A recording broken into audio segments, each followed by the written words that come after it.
के लिंक के ऊपर क्लिक करने पे मुझे रजिस्ट्रेशन का पेज खोलना है, ठीक है। ओके, तो रजिस्टर न्यू कस्टमर का लिंक सबसे पहले वर्किंग करते हैं। ये मेरा लॉगिन का पेज है, इसपे ये रजिस्टर न्यू कस्टमर का लिंक, इस पे मैंने बोला href इज इक्वल टू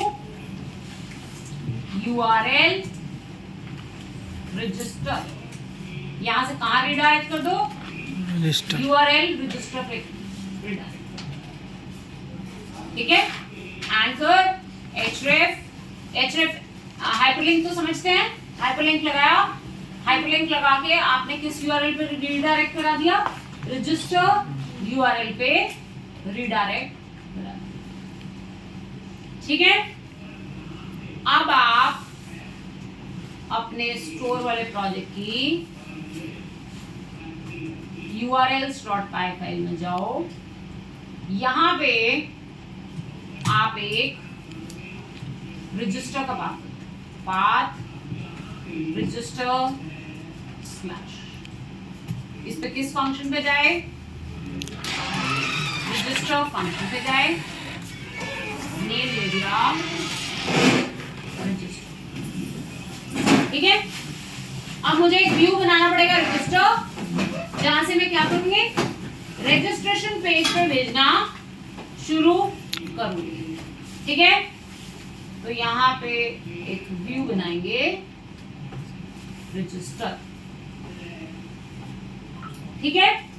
जब आप देखो कनेक्टिविटी समझो, जब आप URL में दोगे रजिस्टर तो ये urls.py में देखेगा नेम रजिस्टर, ये किस पे चला जाएगा, रजिस्टर नाम के व्यू पे चला जाएगा। अब उस व्यू के अंदर हमने फर्दर काम करना है, ओके। तो अब आप views.py में आओ, यहाँ पे आप रजिस्टर नाम का एक व्यू, रजिस्टर नाम का एक व्यू बना, ठीक है।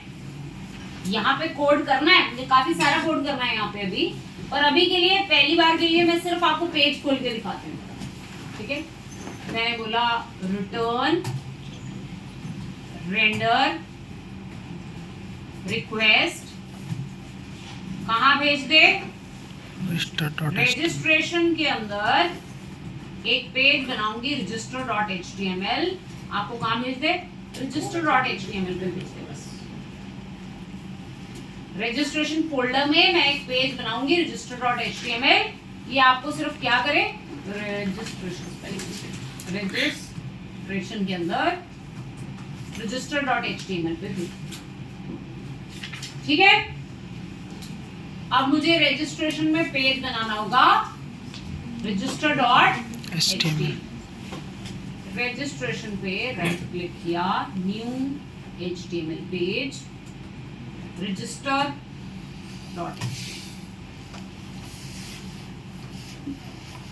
ठीक है।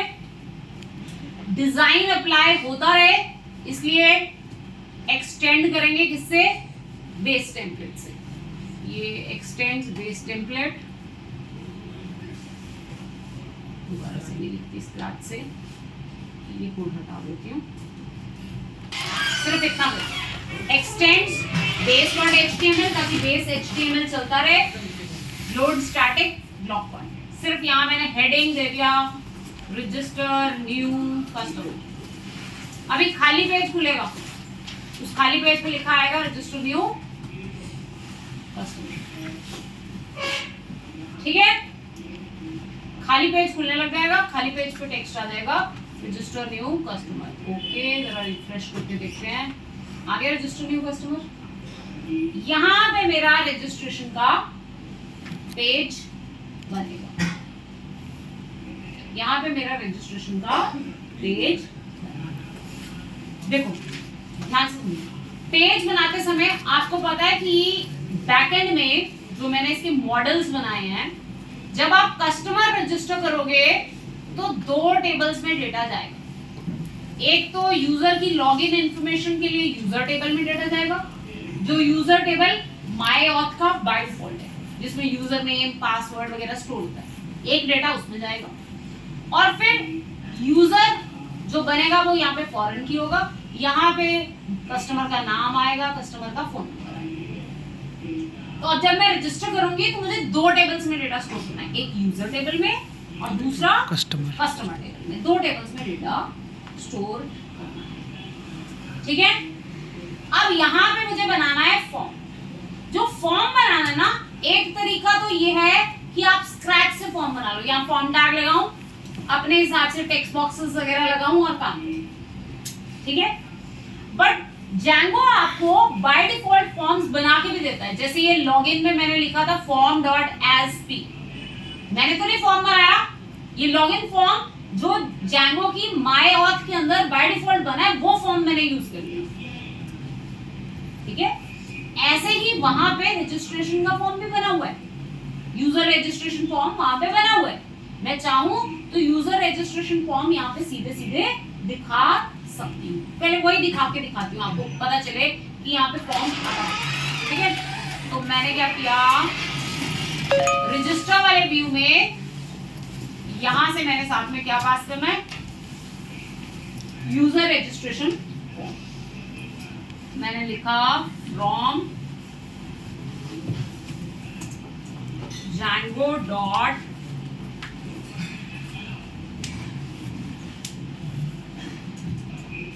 contrib dot my auth, Django dot contrib dot auth dot forms import user creation। ये पहले से Django के इस auth मॉड्यूल में पहले से बना हुआ है, वो यूजर क्रिएशन फॉर्म है, ठीक है। मान लो कि यही दिखाना है। मैंने क्या किया, यहाँ रजिस्टर में लिख लिया है आपको Django.contrib.auth.forms import user creation। ये फॉर्म मुझे form is equal to user creation form. ये फॉर्म मैंने यहाँ पे यूजर फॉर्म और मैंने यहाँ से ये यूजर फॉर्म, ठीक है, यूजर फॉर्म यहाँ से पास। ये Django का माय ऑथ का बाय डिफॉल्ट का यूजर क्रिएशन फॉर्म। कस्टमाइज कर सकते हो मैं उसको और अपने अकॉर्डिंगली, बट ये बाय डिफॉल्ट क्रिएटेड है, ठीक है। अब इसे पेज पे दिखाना है। पेज पे दिखाने के लिए ऐसे ही जैसे लॉगिन का दिखाया था वैसे ही बिल्कुल सेम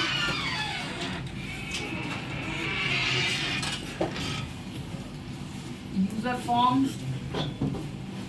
डॉट एसपी बटन लगाया, रजिस्टर नाउ बटन पे। इससे एक बना बनाया जो यूजर फॉर्म है वो आपको नजर आने लगता है, ठीक है।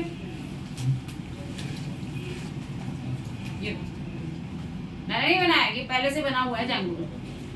उसको मैंने सीधा यहाँ पे खोल दिया। यूजर नेम ले रहा है, पासवर्ड ले रहा है, यूजर कॉन्फ़िगरेशन। आप चाहो तो इसमें और फील्ड्स ऐड कर सकते हो, जैसे आप इसके साथ ईमेल भी लेना चाहते हो तो आप इसे कस्टमाइज कर सकते हो, ठीक है। तो अब मैं इसको, ये तो स्टैंडर्ड खोला है मैंने अभी, अब मैं इसको थोड़ा सा कस्टमाइज करती हूँ अपने अकॉर्डिंगली। जैसे इसमें एक नया फील्ड ऐड करके दिखाती हूँ आपको, ईमेल। इसके साथ साथ मुझे इसी पेज से कस्टमर भी बनाना है, तो मुझे कस्टमर का नेम भी लेना है, ईमेल भी लेना है, नेम लेना है, फोन नंबर लेना है। तो मैं वो चीजें भी इस फॉर्म पे ऐड करना चाहती हूँ, ठीक है। तो मैं अब इन फॉर्म्स को क्या, इस फॉर्म को क्या करूंगी, कस्टमाइज करूंगी अपने अकॉर्डिंगली। तो कस्टमाइज करने के लिए, इसको कस्टमाइज करने के लिए क्या करेंगे, अपने प्रोजेक्ट में स्टोर वाले फोल्डर में ही, स्टोर वाली ऐप में ही एक HTML फाइल बनाएंगे, forms डॉट, एक HTML एक पाइथन फाइल बनाएंगे forms डॉट। स्टैंडर्ड बने बनाए फॉर्म्स जनरेट कराने के लिए, जो आपके डेटाबेस टेबल के अकॉर्डिंगली फॉर्म्स बन जाएं, या कहीं से बने हुए फॉर्म्स उन्हें कस्टमाइज कर दें, उसके लिए forms.py फाइल में काम करते हैं। ठीक है, क्लियर है? अब यहां मैंने लिखा from Django.forms import from Django import forms, पूरा forms import from Django.contrib.auth.forms import user creation form। ठीक है, पहली क्लास बनाई यूजर रजिस्टर फॉर्म, इसको मैंने इनहेरिट कर लिया यूजर क्रिएशन फॉर्म से। जो यूजर क्रिएशन फॉर्म में है वो तो रहेगा ही रहेगा, जो ये अभी आपको फॉर्म दिख रहा है ये तो रहेगा ही रहेगा। User name, email, user name, password, password. अब आप यहाँ पे लिखो आपको और एक्स्ट्रा क्या चाहिए। मुझे चाहिए email, email forms dot email field लगाओ और इसको रखो रिक्वायर्ड। ये आपके लिए, आपको HTML लिखनी नहीं पड़ेगी, ये आपके लिए फॉर्म खुद जनरेट करेगा। कई बार हमने अपने बहुत कस्टमाइज्ड फॉर्म बनाने थे तो इस तरीके से नहीं बनाते, तो HTML पेज में खुद HTML लिख के भी बनाते। पर अगर आपका कोई स्टैंडर्ड सा फॉर्म बनाना है तो आप सीधा इसे यूज करो। ठीक है, ये फॉर्म में मैंने एक एक्स्ट्रा फील्ड रख दिया क्लास, इसमें क्लास बनाई user register form, user creation form से इनहेरिट करा, यूजर क्रिएशन फॉर्म का सारा स्ट्रक्चर आ गया। उसके अलावा मैंने क्या रख दिया, ईमेल, क्लास मेटा। मेटा मतलब इसको किसी डेटाबेस टेबल से बाइंड करना ना। अब यहां आप डिफाइन करो क्लास मेटा, आपका डेटाबेस स्ट्रक्चर क्या है, किस डेटाबेस से आपने इसको बाइंड करना है। क्लास मेटा में हम लिखेंगे मॉडल इज इक्वल टू, इसका बैकएंड पे मॉडल क्या है, जब डेटा स्टोर हो तो कहां जाके स्टोर, तो इसका मॉडल है from Django.contrib.auth import auth.models import user model है ना आपका, ये पहले से बना हुआ मॉडल है। जैसे मैंने अपने मॉडल्स बनाए, उसमें कस्टमर बनाया, उसमें प्रोडक्ट्स बनाया, क्या वो सारे मॉडल्स मैंने बनाए, वैसे ही ऑथ मॉड्यूल के अंदर यूजर मॉडल पहले से बना हुआ। तो मैंने ऑथ मॉडल के मॉड्यूल के मॉडल्स में से यूजर मॉडल, तो यहाँ पे मॉडल कौन सा है, यूजर। इसका मतलब यूजर में जाके स्टोर होना है। फील्ड्स इज इक्वल टू, उसमें डेटाबेस में फील्ड्स कितने चाहिए, क्या क्या चाहिए, user name, email, password 1, password 2, old password, new password, दो पासवर्ड आ रहे हैं ना। ये मैंने यूजर रजिस्टर फॉर्म, ये मैंने user register form.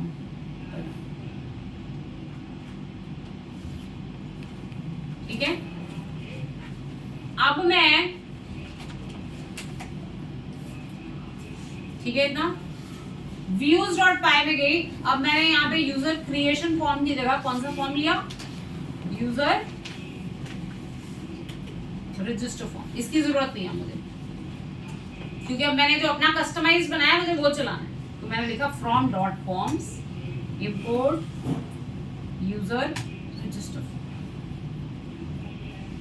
From dot forms, current project की forms.py फाइल से इसको इंपोर्ट करो यूजर रजिस्टर फॉर्म।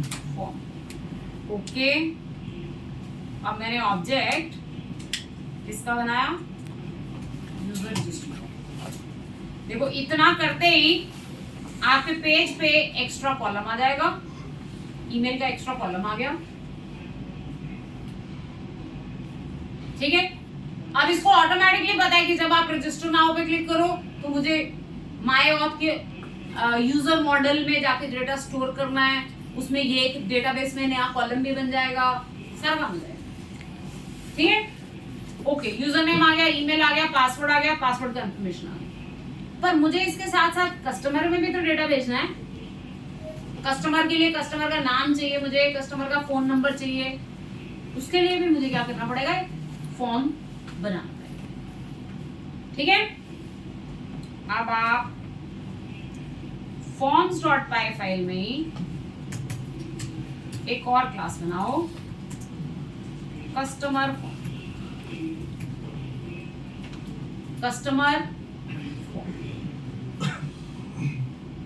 इनहेरिट करेगी forms डॉट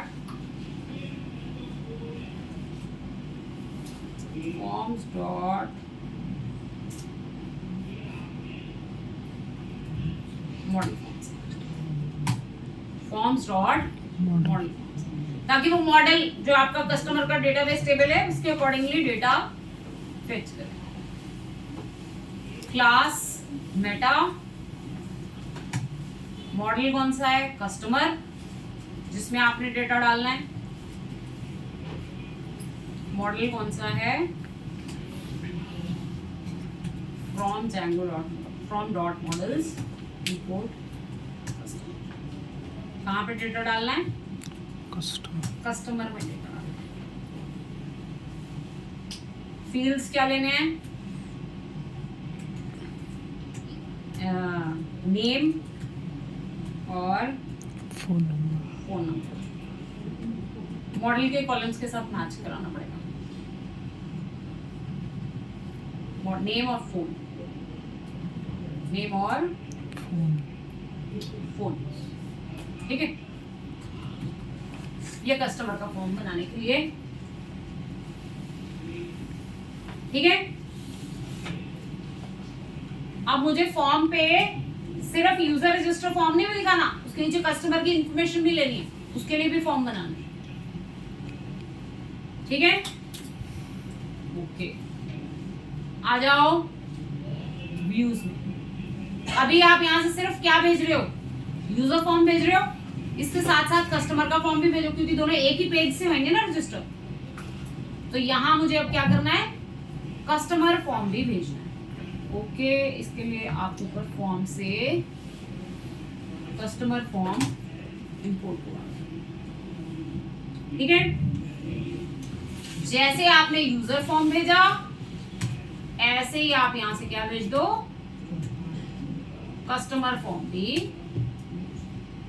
डिक्शनरी में कस्टमर फॉर्म भी। ठीक है, यूजर का फॉर्म भी भेज दिया और कस्टमर का फॉर्म भी आपने भेज दिया। ठीक है,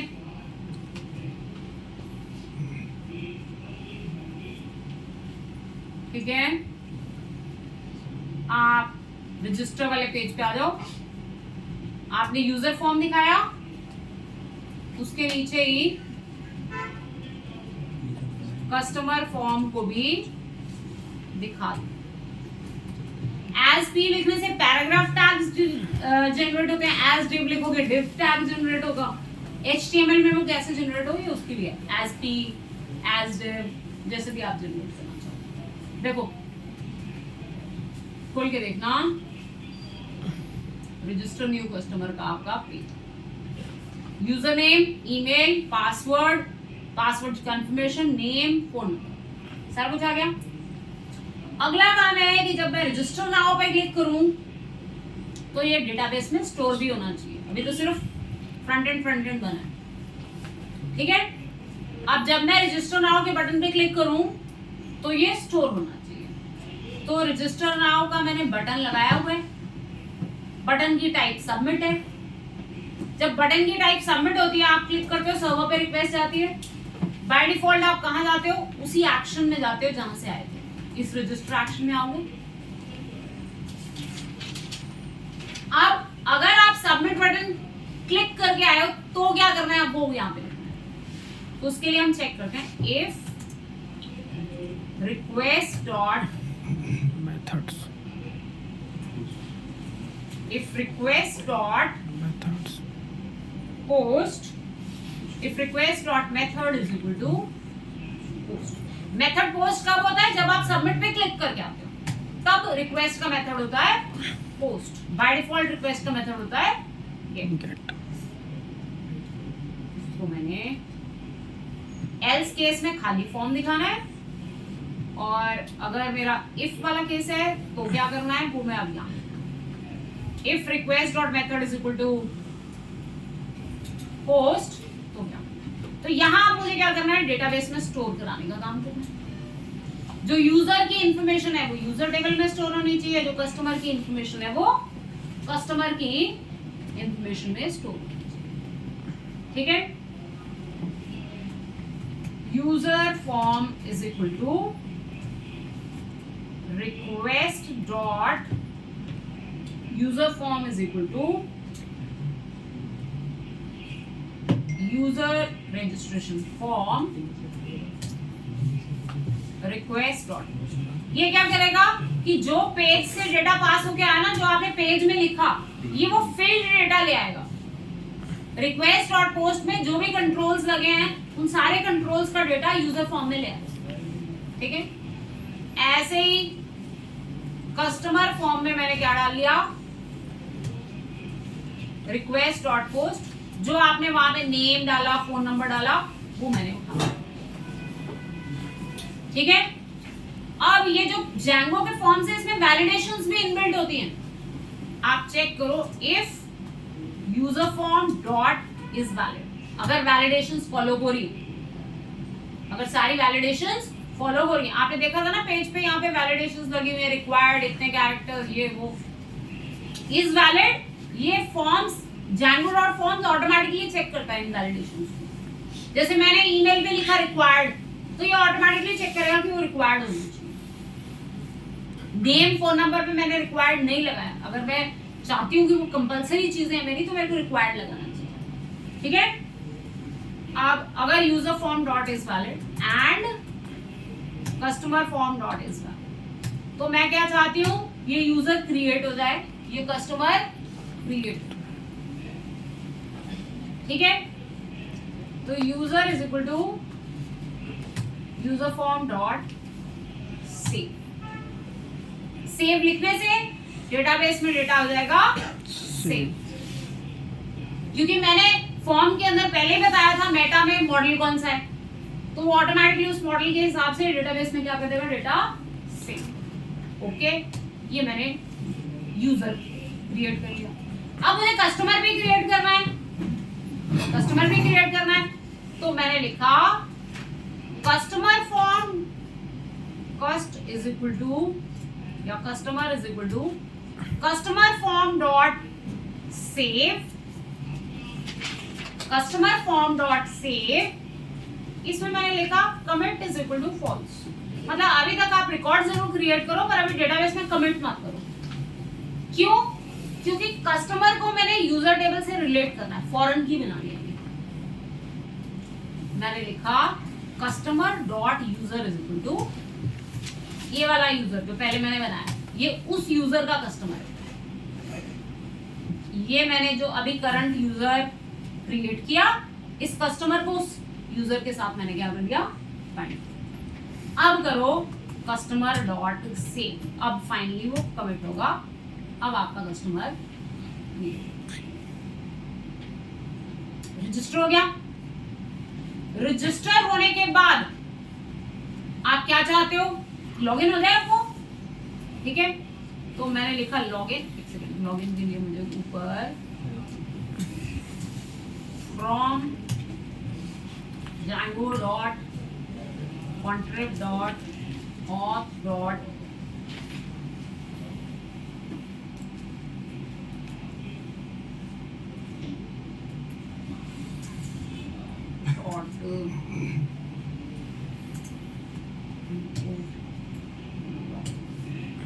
Django.contrib.auth import. अब ये इतना सारा कुछ याद कैसे रहता है, प्रैक्टिस से याद रहता है. आजकल तो याद रखना कोई मुश्किल ही नहीं है. आप बताओ, एआई जनरेट कर देता है आपके लिए. ठीक है. बाकी जितना आप रेगुलरली काम करते हो उतना आपको याद रहता है. ठीक है. तो अब मुझे कराना है लॉगिन, कस्टमर को कराना है लॉगिन। लॉगिन करंट रिक्वेस्ट के साथ कौन सा यूजर लॉगिन हो जाए, जो अभी यूजर बना है। यूजर लॉगिन हो गया, रजिस्टर फॉर्म पे गए, रजिस्टर करते ही साथ में ही यूजर क्या हो गया, लॉगिन हो गया। अगर आप साथ के साथ ही लॉगिन करना चाहते हैं, जैसे कई वेबसाइट्स में होता है रजिस्टर करते हैं साथ ही लॉगिन हो जाता है, अगर आप बाद में लॉगिन करना चाहते हो तो लॉगिन पेज में भेज भी सकते हो, ठीक है। पर मैंने ऑटो लॉगिन करा दिया साथ में और यहां से रिटर्न कर दिया रीडायरेक्ट किस पे, इंडेक्स नाम के व्यू। इंडेक्स व्यू बना था ना मैंने सबसे पहला, हाँ इंडेक्स व्यू पे रीडायरेक्ट। इतने से मेरा पूरा कस्टमर क्रिएशन और लॉगिन का काम हो गया, ठीक है। कस्टमर क्रिएट हो जाएगा और यूजर लॉगिन। मैं इसको चला के देखूं तो मेरा ये काम होना चाहिए। देखें अगर आप पेज रिफ्रेश करते हैं, पेज बनाते हैं,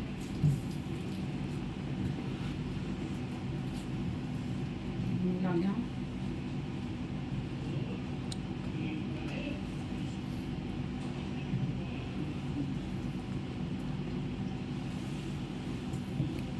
ठीक है, यूजर नेम चाहिए और ईमेल मैंने डाल, पासवर्ड डाल, रजिस्टर नाउ पे क्लिक किया, सबमिट बटन वर्क नहीं कर रहा, रिक्वेस्ट ही नहीं जा रही, सबमिट बटन वर्क नहीं कर रहा,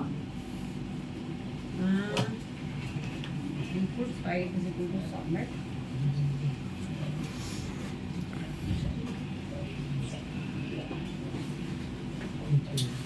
फॉर्म टैग नहीं लगाया, फॉर्म टैग नहीं लगाया यहाँ पे, form method post, method post action blank. Form tag के अंदर होता है,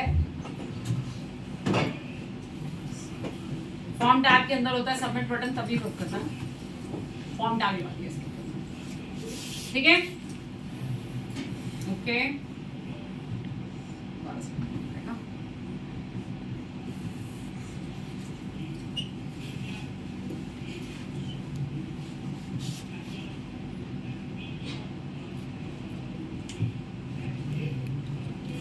रजिस्टर, ठीक है। डेटाबेस खोल के दिखा सकती हूँ, तो यूजर लॉगिन हो गया। एडमिन खोल के दिखाऊं, एडमिन में डेटा गया, एडमिन से खोलती हूँ,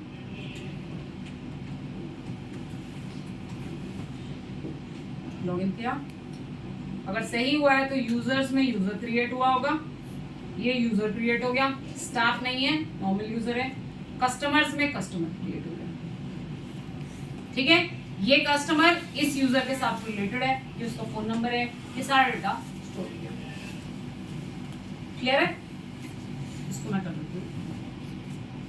अब मैं दोबारा से खोलूं, अब मुझे ये देखना है कि मेरा रजिस्टर वाला काम तो सही से हो गया, ठीक है। अब मुझे देखना है क्या मेरा लॉगिन वाला काम सही से चल रहा है। लॉगिन का काम तो वैसे ऑटोमेटिकली चल जाता है, मुझे सिर्फ एक दो सेटिंग्स करनी होगी। लॉगिन पे क्लिक किया, अच्छा ये मैंने अभी लिंक नहीं किया हुआ है, एक तो इसको लिंक करती हूँ ताकि लॉगिन पे क्लिक करूँ तो लॉगिन का पेज खुलने लगता है। ओके, इसके लिए टेम्पलेट्स में स्टोर के अंदर base.html लगा, यहाँ है ना ये लॉगिन का लिंक, यहाँ करना है, ठीक है। यहाँ पे ये भी लिख देते हैं, if user dot is authenticated है तो लॉगिन का फॉर्म आए, otherwise if user dot is authenticated तो लॉगिन का लिंक आए, else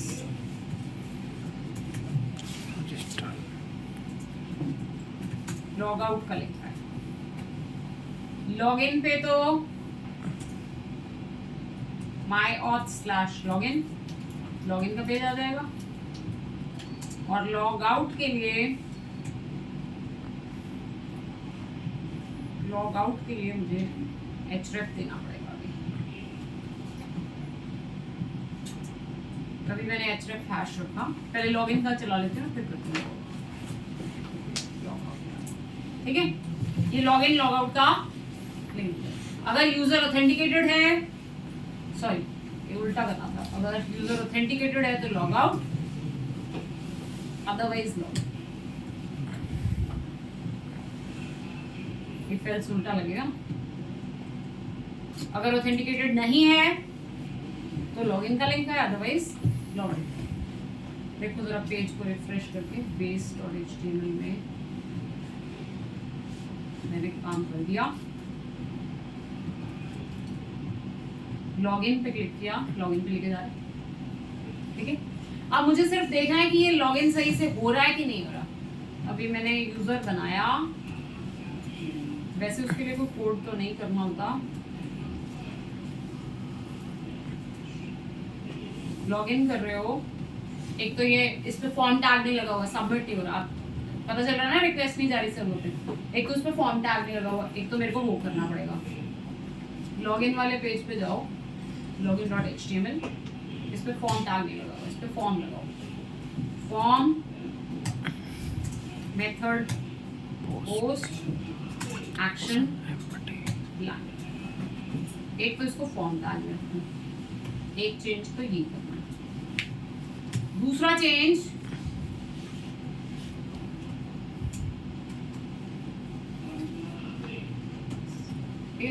एक चेंज तो ये करना है। दूसरा, जब लॉगिन हो जाए, इससे लॉगिन पेज पे चला जाएगा, लॉगिन भी हो जाएगा। लॉगिन करने के बाद रीडायरेक्ट कहाँ करना है?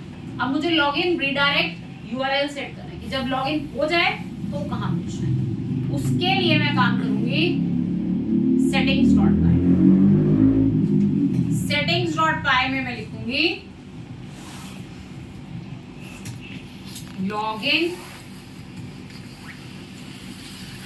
Login redirect URL.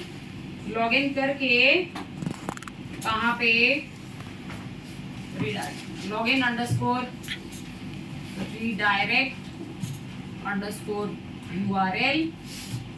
मैंने बोला इंडेक्स नाम के यूआरएल पे भेजना। जब लॉगिन हो जाएगा तो इंडेक्स नाम के यूआरएल पे भेजना। ठीक है, ओके, इतना काम हो गया।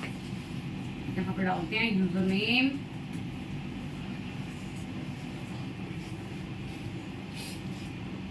लॉगिन करते हैं, लॉगिन हो गया। लॉगिन करने के बाद यहाँ भी आ गया और लॉग आउट का लिंक भी आ गया। इतना काम सही हो गया। ठीक है, अब बस लॉग आउट पे लॉग आउट कराना है। ठीक है, लॉग आउट पे लॉग आउट कराना। तो लॉग आउट पे लॉग आउट कराने के लिए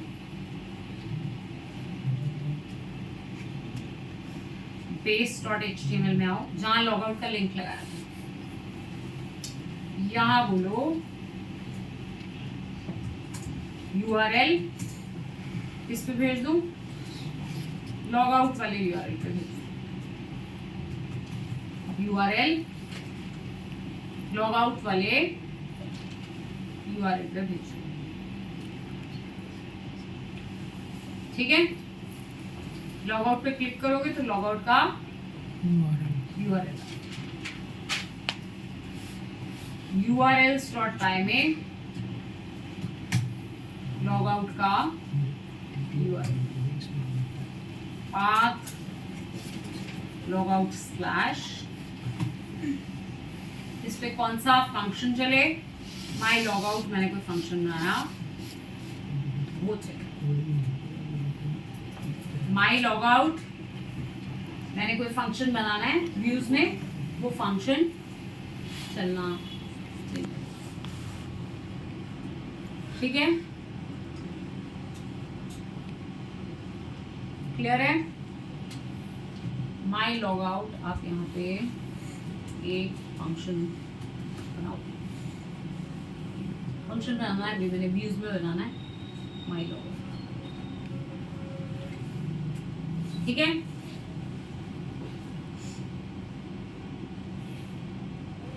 अब व्यूज में जाओ,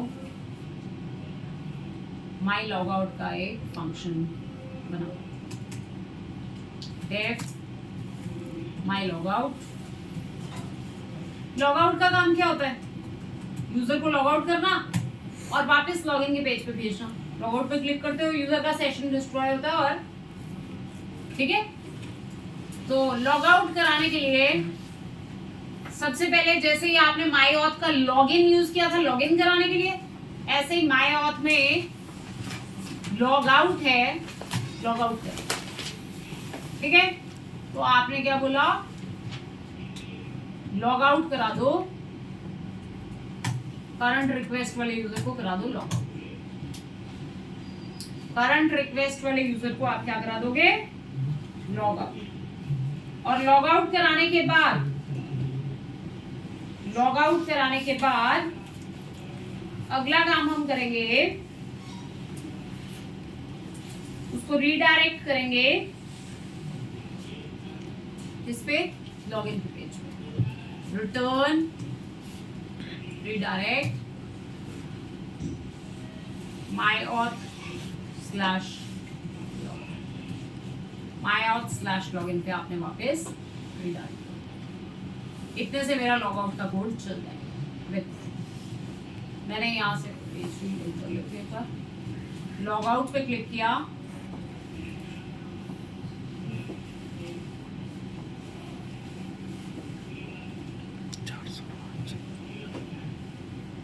मैंने लॉग आउट पे क्लिक किया, यहाँ कैसे चला गया ये?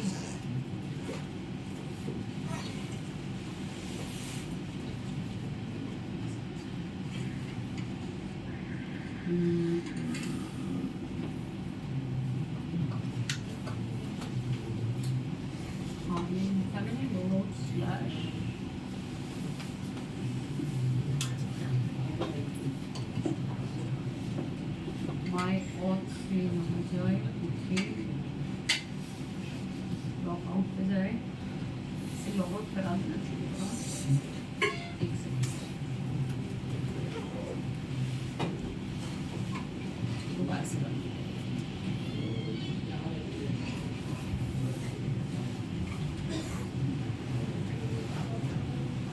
cd ecom run server, run किया। ये अभी बाय डिफॉल्ट मुझे कहाँ ले जा रहा है? माई ऑथ के लॉग आउट पे ले जा रहा है, तो मुझे वहाँ नहीं जाना। मैंने एंकर में किया तो है, इसमें लॉग आउट का link HTML URL log out.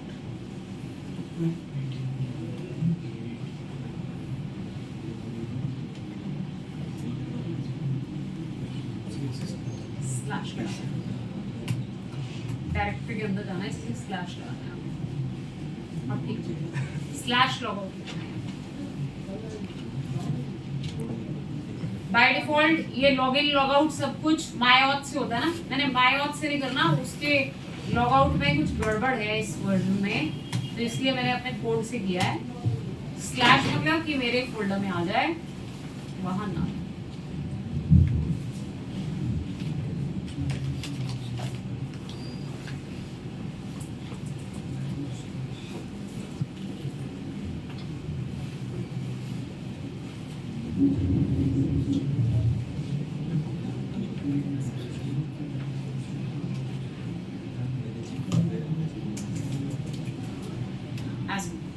सिर्फ URL दो, स्लैश दो। अब चलाते हैं,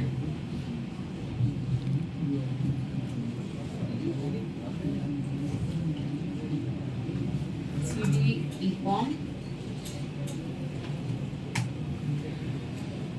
रन सर्वर, लॉग आउट पे क्लिक किया। ठीक है, लॉग आउट फोल्डर पे तो जाने लग गया। अब एक मेरी और जगह पे, एक तो यहाँ पे ऐसे स्लैश लॉग आउट लिखना है, और दूसरा मेरी गलती है व्यूज डॉट टाई में यहाँ पे स्लैश, इन दो जगह स्लैश बेसिकली करंट एक डायरेक्टरी से बाहर आने के लिए यूज होता है, क्योंकि ये बाय डिफॉल्ट माय ऑथ वाली डायरेक्टरी में काम हो रहा था, उससे बाहर आना है, इसलिए मेरे को स्लैश लगाना पड़ेगा। अब देखो लॉगिन आ गया, लॉगिन पे क्लिक किया,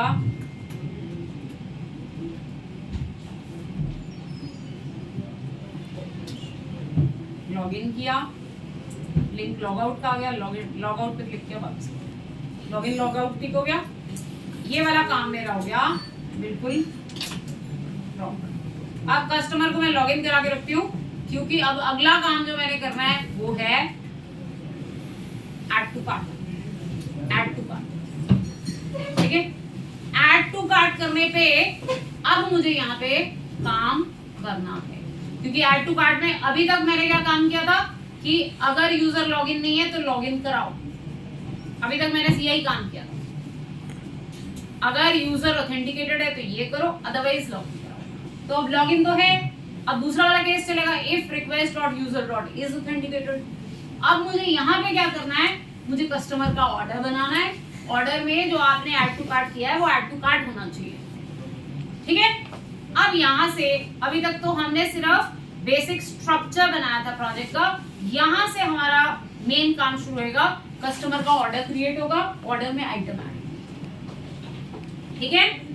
तो अब हम कस्टमर का ऑर्डर बनाएंगे और ऑर्डर के अंदर ऑर्डर आइटम ऐड करेंगे, ठीक है।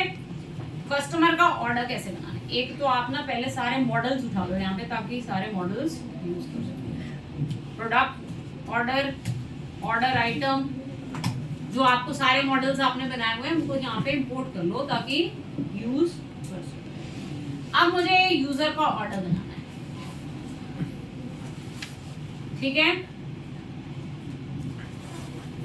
Customer is equal to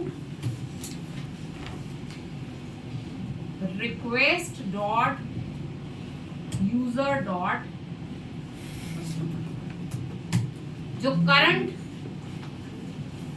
request के साथ यूजर एसोसिएटेड है उस यूजर का मैंने क्या उठा लिया, कस्टमर, ठीक है। Order comma created is equal to order dot objects dot get और create, order dot objects dot get और क्रिएट। गेट और क्रिएट बेसिकली क्या करता है, गेट डॉट क्रिएट, गेट और क्रिएट क्या करता है कि अगर यूजर टेबल में इस कस्टमर का कोई ऑर्डर पड़ा है तो उसको उठा के लाए, नहीं तो नया क्रिएट करे। गेट और क्रिएट, अगर मिलता है तो उठा के लाओ, नहीं तो नया क्रिएट करो। कौन सा यूजर, कौन सा, जिसका कस्टमर इज इक्वल टू, ये करंट कस्टमर है, इस कस्टमर का अगर कोई ऑर्डर मिलता है जिसका complete status is equal to false है, जिस ऑर्डर का complete status is equal to false है, तो उस ऑर्डर को उठा के लो। अगर नहीं है, अभी मेरा कोई ऐसा ऑर्डर नहीं बना हुआ है, तो ये नया बना देगा, ऑर्डर टेबल में एक नया ऑर्डर बना देगा। उस ऑर्डर में कस्टमर आईडी, मेरा वाला कस्टमर आईडी आ जाएगा और उसका कंप्लीट स्टेटस फॉल्स रहेगा। जब तक आपने कोई ऑर्डर की पेमेंट फिनिश नहीं करी तब तक ऑर्डर का कंप्लीट स्टेटस फॉल्स, ठीक है। ये ऑर्डर बन गया। अब ऑर्डर के अंदर मुझे क्या करना है, जो आइटम को आपने ऐड टू कार्ट किया है, जो आइटम को आपने ऐड टू कार्ट किया है उसको मुझे क्या करना है, ऑर्डर आइटम में ऐड, इस ऑर्डर के अंदर वो ऑर्डर आइटम मुझे ऐड। तो अब मुझे चाहिए प्रोडक्ट का आईडी कि आपने कौन से प्रोडक्ट पे क्लिक किया। अब मुझे प्रोडक्ट का आईडी चाहिए कि आपने कौन से प्रोडक्ट पे क्लिक किया है। अब मैंने कौन से प्रोडक्ट पे क्लिक किया है वो मुझे कहां से मिलेगा, वो आप अपने इंडेक्स पेज पे देखो, मैंने प्रोडक्ट आईडी यहां से भेजा हुआ है, ये बटन के साथ प्रोडक्ट का आईडी पास किया हुआ है, इससे मुझे पता चलेगा ना प्रोडक्ट का आईडी, ठीक है। इससे मुझे प्रोडक्ट का क्या पता चल जाएगा, आईडी पता चल जाएगा। पर इसके लिए देखो जरा फॉर्म टैग लगा हुआ है ना इसमें, हाँ फॉर्म लगा हुआ है, फॉर्म लगा हुआ है, तो मैं इस बटन से प्रोडक्ट आईडी फेच कर सकती हूँ। अब ये कैसे फेच करना है ये मैं आपको यहाँ पे बताती हूँ। मैंने लिखा controls is equal to for control in request dot post. Request dot post में फॉर्म पे जितने भी कंट्रोल्स लगे हैं वो सारे के सारे कंट्रोल्स उठाए। इफ BTN इन कंट्रोल, अगर कंट्रोल के नाम में BTN लगा हुआ है, बटन देखो ऐसे भेजा था ना इंडेक्स पेज से, मैंने नाम कैसे भेजा था बटन और बटन के पीछे प्रोडक्ट आईडी। तो मैंने क्या बोला कि वो सारे कंट्रोल्स उठा लो जिनके पीछे BTN लगा हुआ है। इफ BTN इन कंट्रोल के नाम, तो वो सारे के सारे कंट्रोल्स आप उठा लो। ये सारे कंट्रोल्स मैंने क्या कर दिए इस लिस्ट में ऐड। पेज पे कितने बटन लगे हैं, फॉर्म के अंदर एक ही बटन लगा है, उस बटन को ये क्या कर देगा उठा देगा। पर प्रोडक्ट आईडी कैसे है, बटन के पीछे BTN1 BTN2 BTN3 ऐसे उसके पीछे। अब मुझे वो प्रोडक्ट आईडी उठाना, PID is equal to integer में कास्ट किया, जो कंट्रोल्स वाली लिस्ट में 0 पोजीशन पे, इसमें सारे बटन आएंगे, बटन्स की लिस्ट आएगी, उनमें से पहले बटन के 3rd कैरेक्टर के बाद सब कुछ, 0 पे B, 1 पे T, 2 पे N, BTN के बाद जो भी प्रोडक्ट आईडी है वो उठा। ये मैंने जिस प्रोडक्ट को आपने ऐड टू कार्ट किया उस प्रोडक्ट आईडी को उठा लिया, ठीक है। अब प्रोडक्ट की डिटेल्स चाहिए, product is equal to product dot objects dot get. किस प्रोडक्ट को उठाओ जिसका ID is equal to PID। ये पूरे प्रोडक्ट की डिटेल उठा ली, उस प्रोडक्ट का पिक्चर, नेम, प्राइस, सब कुछ आ गया मेरे पास, ठीक है। अब मुझे ऑर्डर में एक आइटम क्रिएट करनी है जिसमें ये वाला प्रोडक्ट ऐड होना चाहिए। ऑर्डर आइटम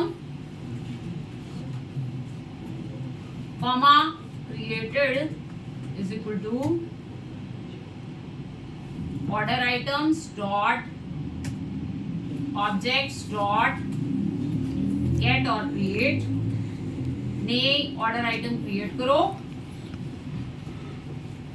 किस ऑर्डर के अंदर, order is equal to this order and product is equal to ये वाला प्रोडक्ट। अगर इसी ऑर्डर में आपने पहले से ये प्रोडक्ट डाल रखा है तो ये उसको उठा लेगा, नहीं तो नई रो क्रिएट कर देगा, ठीक है। अब मैंने क्या बोला, ऑर्डर आइटम में, ऑर्डर आइटम वाले मॉडल में देखो क्वांटिटी था ना कि आपने कितनी क्वांटिटी ये चीज ऑर्डर करी है, ये थी ना क्वांटिटी। तो मैंने क्या बोला, क्वांटिटी को +1 कर, order item dot quantity is equal to जितनी ऑर्डर आइटम की ऑलरेडी क्वांटिटी है +1। क्लियर है। ऑर्डर की क्वांटिटी मैंने 1 बढ़ा दी, उसके बाद ऑर्डर आइटम डॉट सेव, इस ऑर्डर आइटम को मैंने सेव कर दिया।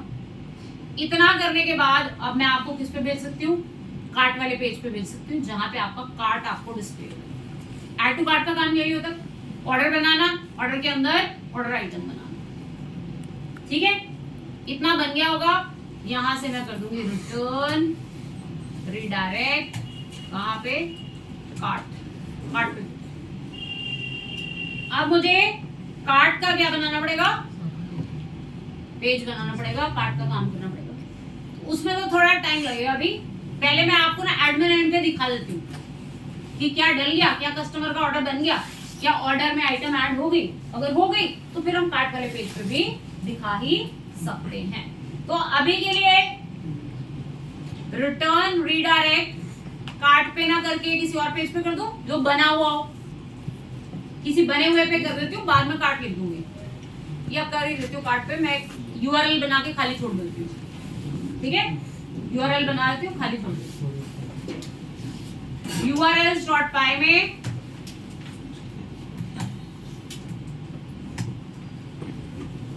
path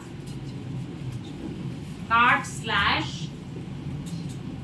कार्ट के व्यू पे जाए, नेम इज इक्वल टू, अब मुझे एक व्यू बनाना पड़ेगा कार्ट नाम का, जहां पे कार्ट को डिस्प्ले कराने का काम। ठीक है, यहां पे कार्ट को डिस्प्ले कराने का काम। व्यूज में खाली बना देती हूँ अभी, उसमें HTTP रिस्पॉन्स दे दूंगी, if cart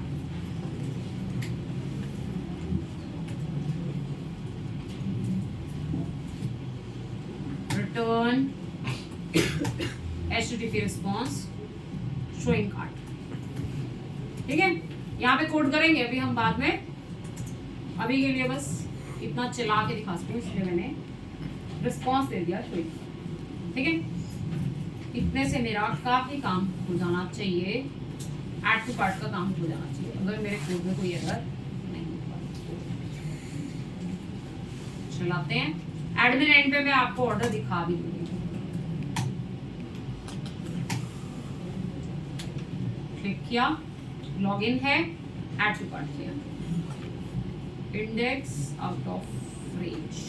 ओके, एक चेक लगाना रह गया, ये वाला सारा कोड तब चले if request dot method is post, if request dot method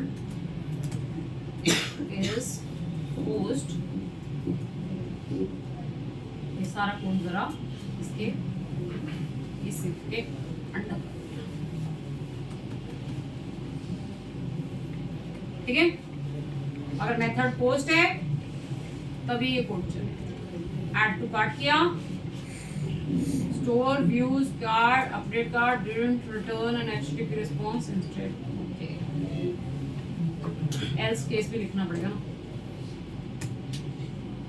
else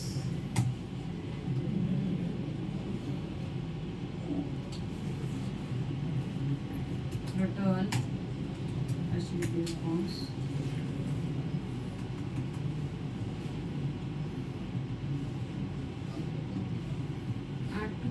किया, ये वाला मैसेज आया ना, इसका मतलब ये एल्स चल रहा है।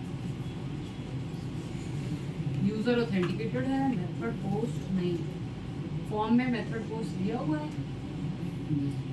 Index page form method post form action method post.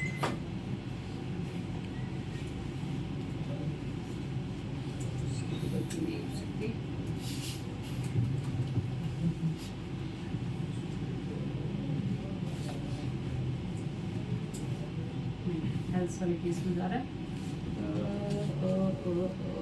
यहाँ कुछ गड़बड़ है।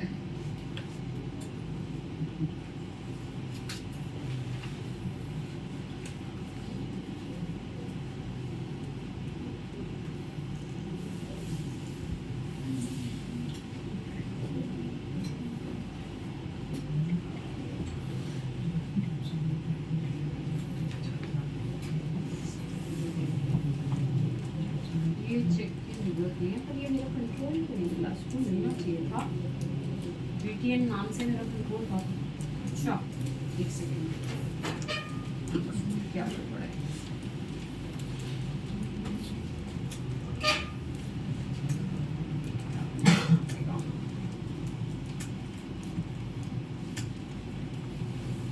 बटन को लाइक बदलनी पड़ेगी।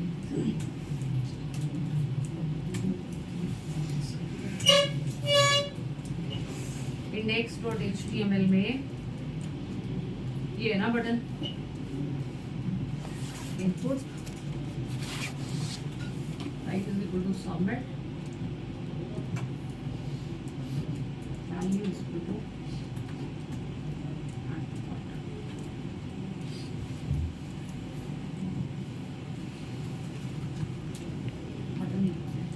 प्रॉपर बटन लगाते हैं, तो सबमिट बटन लगाते हैं।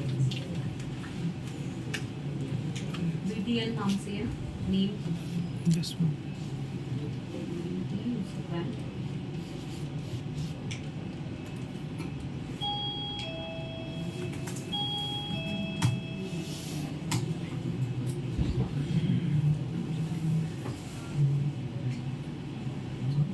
इंडेक्स आउट ऑफ रेंज, ये कंट्रोल नहीं मिल रहा है इसको, CTRLs ऑफ 0 ना, कंट्रोल नहीं मिल रहा है।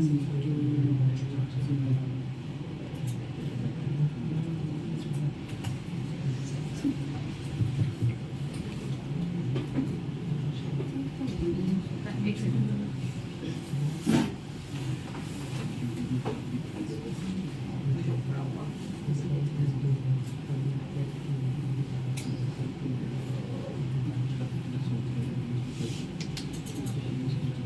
input type name is equal to name से ही आना चाहिए,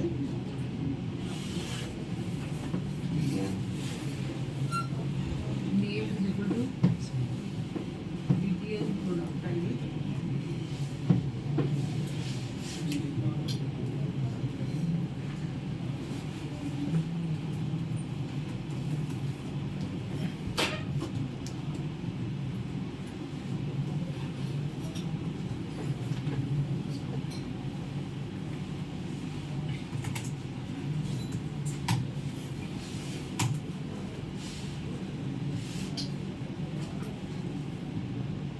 cart, index out of range,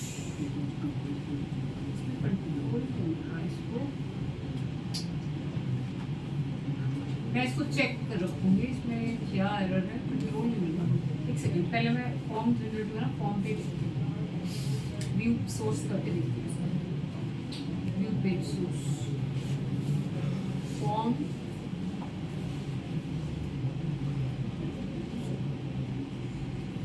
ये फॉर्म टैग, ये फॉर्म टैग, ये फॉर्म टैग, फॉर्म टैग के अंदर इनपुट टाइप है मैं चेक कर लूंगी, इसको बटन मिलना चाहिए। यहाँ पे मैं बेसिकली क्या कोड लिखा हुआ है, फॉर्म के कंट्रोल्स को उठाने का कोड लिखा हुआ है, for control and request dot post if BTN in control,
CTN request dot, एक बार लास्ट बार ट्राई कर लेते हैं, अगर नहीं चला फिर मैं इसको चेक कर दूँगी, छोटी मोटी गलती है कुछ।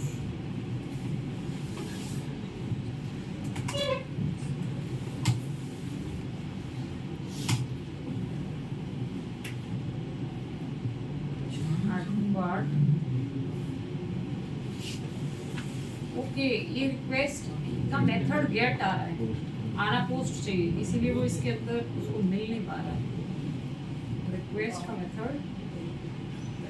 ओके, मैं इसको चेक कर रखूँगी, ये रिक्वेस्ट के मेथड की प्रॉब्लम है, मैं चेक कर रखूँगी कहीं पे मेरे से फॉर्म में ना मेथड लिखना मिस हो गया, मैं चेक कर रखूंगी, चेक करके आपको बता दूंगी। तो इतने से क्या होगा कि ऑर्डर क्रिएट हो जाएगा और ऑर्डर के अंदर एक ऑर्डर आइटम ऐड हो जाएगी। फिर हम नेक्स्ट क्लास में करेंगे कार्ट पे उसे डिस्प्ले कराना है, कार्ट पे क्वांटिटी को मैनेज करना, क्वांटिटी ऊपर नीचे करना, वो हम सब कल की क्लास में करेंगे। ठीक है।